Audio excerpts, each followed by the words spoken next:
Alright mga kadumagat, ito na naman tayo. Magluluto na naman tayo ng ginitlang itlog. Ayan, may luya, betchin, itlog. Ayan ang ating mga ingredients ngayon. Isang basong tubig at saka malunggay. Alright. Malunggay para sa mga nalulumbay ang buhay ay inay. Ayan, ang ating kasirolang maliit. Ayan, lalagyan na natin ng apoy mga kadumagat. Alright. Papainitin lang natin muna yan ng bahagya. Yan. Pag medyo mainit na yan mga kadumagat, lalagyan na natin yan ng isang basong tubig. Yan. Pero dadagdagan pa natin yan mga kadumagat. Kalahating baso naman yan. Kaya isa't kalahating baso yan. Alright. Antayin lang natin yung uminit mga kadumagat. Papakuluin natin yung tubig na inilagay ko.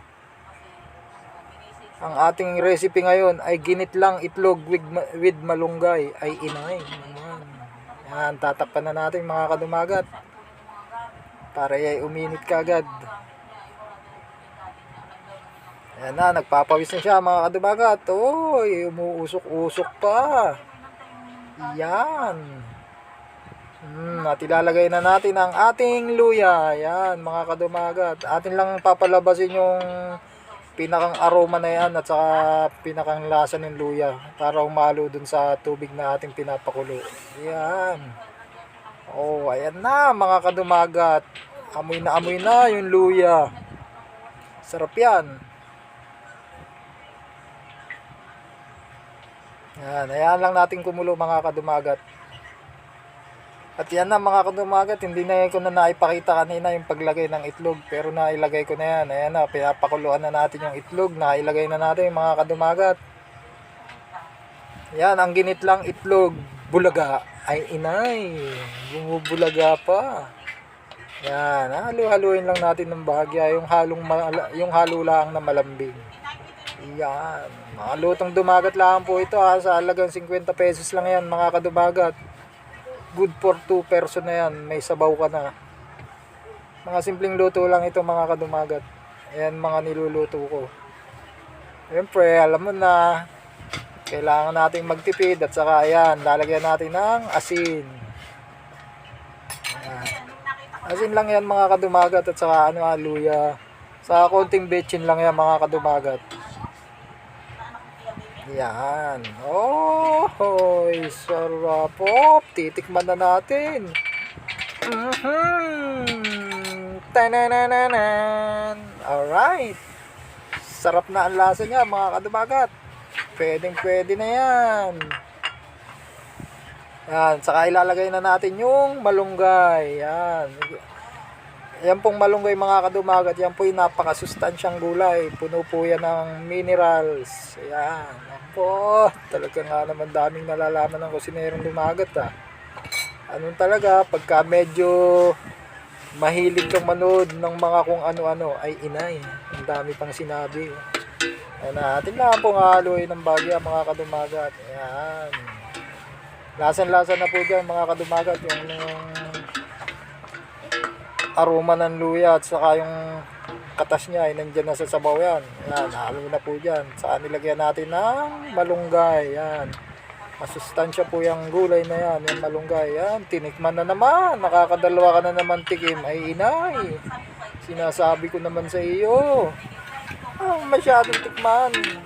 At may tiwala ka sa luto mo. Hindi. Kailangan natin tikman yung mga kadumagat kasi baka umalat yung ating Yan. Sauce. Saan ka pa? Mga simpleng luto lang yan mga kadumagat. Ginitlang itlog. Yan, ang tawag po diyan. Ginitlang itlog. Tawag sa amin yan sa Quezon. Lalo na po sa may mga hangover dyan. Nako, ay talagang ito ang kailangan ninyo. Higup-higup sabaw. Yan. Natin ang papatayin niya mga kadumagat. At okay na yan. Yan.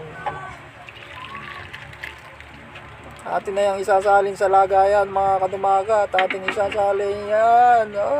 Dahan-dahan lang. Yun. Nagkukulay green na medyo dilaw yung sabaw. Gawa ng malunggay at saka luya.